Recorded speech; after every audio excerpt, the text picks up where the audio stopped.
Hey, so this is new. So if you guys do want coins and want the best players in the game for the cheapest coins on the market, make sure to go to u7buy.com and use the discount code Vizeh for 5% off your total order. If you don't use the discount code, then I will cry. So enjoy the video. Noob. The word noob can be perceived by many things. There could be the annoying noob, the stupid noob, the newbie noob, and of course, the mega noob. Now, people hate to be called a noob, but I feel like it is a part of life. We can't know everything of everything of everything of every game. If you haven't realized, I just said everything 3 times, because guess what? We repeat ourselves here at the Vizeh YouTube channel. So, let's get into 10 things noobs do in FIFA 20. Now, some of these things you may have already have done if you're in fact a noob.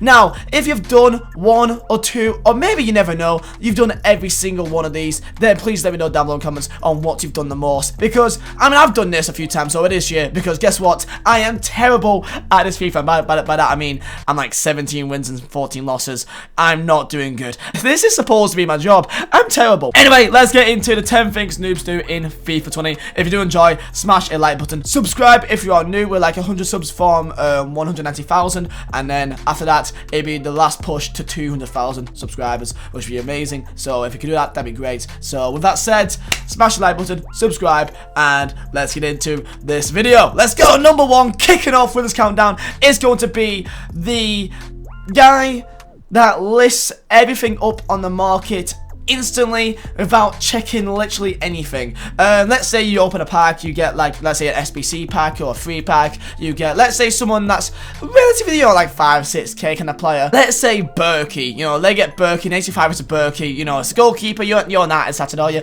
It's not that exciting. So you look up on his compare price, which most people will just look at a compare price and that's it. But most people, if they aren't noobs, will either look on FUTBIN or just look at the market how much they are. The most experienced people, if they get a player that's worth anything, they check what their market price is instantly. They don't look at compare price and they don't just find a bid. So let's say Berkey right now on the market sells for 7k. But some people can look at a compare price, find the first bid, and let's say someone's put a bid on for like 6,200. They could therefore list up their Berkey for about 6,200 or maybe 6,300 around there. So they're losing like 700 coins per player. And this is a thing which I've seen many people do, which they don't actually check how much they should go for, and they just list up instantly without caring about, because they just want coins, because they see an easy 5k, just make 5k, when they could make an extra like 6k without even thinking about it. And you may think, oh well, it's only a k, it's not that deep, you know, maybe even less than that. Over the course of an entire year, it does add up. It does add up. So this is what you call the lazy seller. So let's get into number 2, which will be people which do not change or go into custom tactics at all. So they don't change the team instructions, they don't change the custom tactics. So sometimes they can have the goalkeeper take their corners for them, for example. This is a person which just, I guess it's laziness. I guess they're lazy that they don't want to like change or mess with their team. But there's a reason why custom tactics, and there's a reason why team instructions is in the game, and there's a reason why every single professional FIFA player uses it, because it does work. So let's say, for example, if I've realized that your, let's say, CMs or CDMs are not back, if they are not in the right position and you get counted a lot, maybe because they're not on stay back or attacking, which definitely does make a difference, or they're not on cover center. If you notice that your fullbacks are never in position, maybe because they're not on stay back when attacking. Things like these, it may not make the ultimate difference, but it definitely does help. So noobs that do not touch their team instructions at all, that has to be in there, because I've seen that quite a bit as well. Number 3, and I fall victim to this a lot, and that is the BPL start team guy. You start FIFA, you make a BPL team, no matter what, just it's BPL team. BPL, there's no other nation, there's no other league. BPL team. Doesn't matter how inflated the prices are of BPL players. Do you want to know how much Martial is for pretty much the same sort of card, same position, same everything? Martial right now on the market, I'm just going to type it up right now. He's currently worth right now on FIFA 20 61,000 coins. You want to see how much Kingsley Coleman is right now in Bundesliga, which is one rating higher, 20,000 coins right now. Martial, who, let's be real here, is probably not even as good as Coleman, because Coleman's got more pace, which is more needed in his FIFA, and better dribbling. Coleman, who is pretty much the same sort of card, is 3 times less than Martial. Imagine that. This is why I never go for BPL team, really, because BPL players are way too expensive than what they should be. You just get more value out of other leagues and other nations than BPL. But if you're a noob, you just get BPL and then you spend a lot more money for players which you could get in other leagues for a lot less. So this has to be in here. Just the BPL guy that doesn't care. It's BPL. Number 4, and when you're in a game, their idea of attacking is, you've definitely seen this guy. It's a guy which you just see someone with players which have pace. It doesn't matter what their other stats is, if they got poor dribbling or poor shooting or passing or physical. It doesn't matter what their actual stats is. As long as they've got more than 90 pace, that's all they need. And then they just run down the wings in a straight line and then cross the ball in and then hope for the best. And that's it. Which this year it's even worse because now crossing and heading is pretty much now nerfed now. You still see these guys which can't pass the ball and can't actually make any sort of possession play, can't do skills, and then just run down the wings and cross it in over and over and over again to players that are most likely like 5'10", because most of them are all fast. And guess what? They never seem to get any success from it, so unsurprisingly. So next time you play FIFA, just keep an eye out for this guy. Like a chance is he won't have any idea what he's doing. And they also do the same attack every single time. It just is Y ball to the winger and an RT. And just run. It's quite Number 5, and I will tell you guys right now, please do not do this, and that is spending your coins on packs.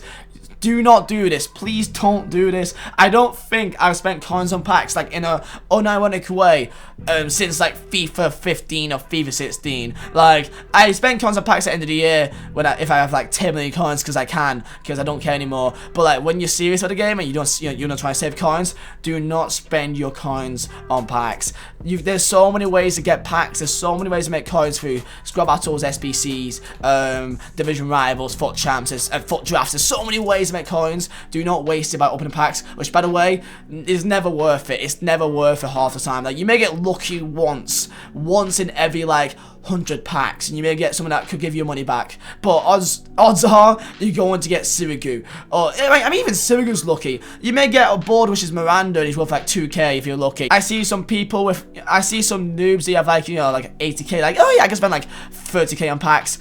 Just don't, please. If you really want to open packs, do SBCs, do your 2 regular player packs, do something like that. If you spend your coins on trying to do some of them, and then you can repeat. Number 6, and this would be players that actually play cards with less than 80 fitness, or even 85 really. I know this is still a thing because sometimes when you look in the market, you can see players with like under 70s in fitness and maybe even 60s, and I'm like, I don't think I've played a game with someone that's got less than like 90 or 85 fitness since like FIFA 13. Like, I just don't do it, because the reason why is because if you have them with like 70 fitness, they will lose like all their fitness. They start on that fitness, therefore by like the 45th minute, they'd be absolutely pointless. They'd be absolutely worthless. They would not feel any. They will feel so much worse. They will feel so much slower. And in this gameplay, you kind of can't do that. So if you cannot afford to like pay for like fitness cards, then make sure to have a second team so you can rotate between your first and your second team.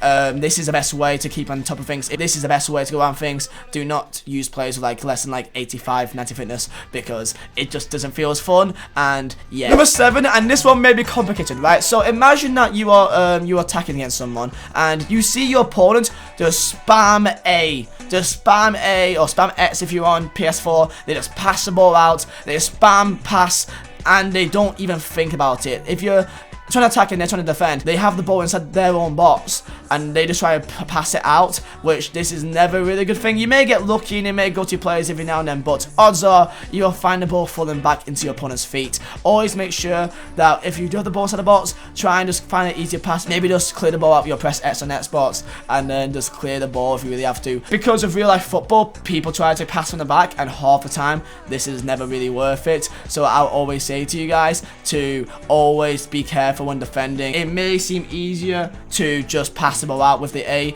button, but trust me, you'll find that you will concede more goals while doing this. So always ensure to not just spam the ball out, and try and take your time next time when you're defending on FIFA. Number 8, and this will be about SBCs, and this would be, let's say there's a new Milky matchups out and there's a club which you need to get, and this club has been out for like 5 minutes, and there's every single player right now in that club is worth more.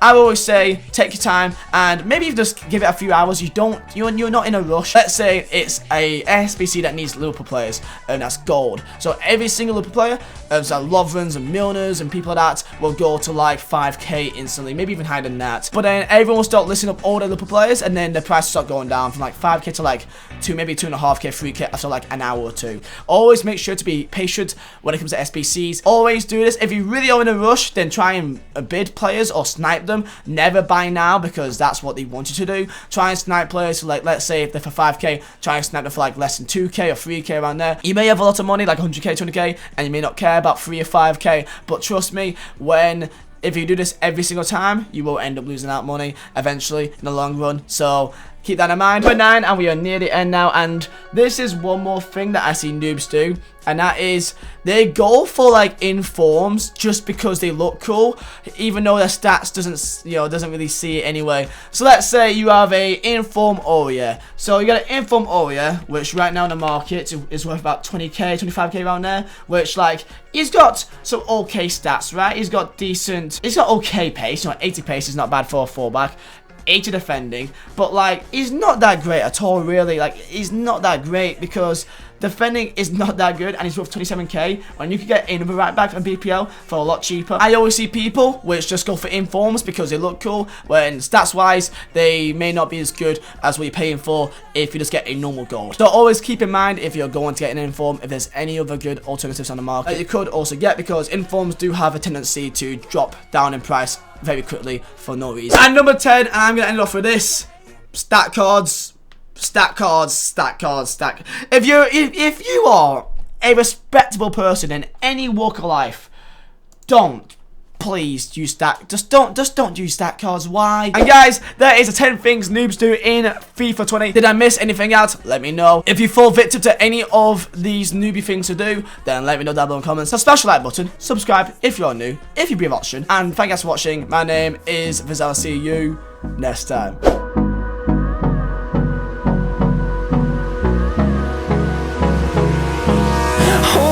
Close till I get up.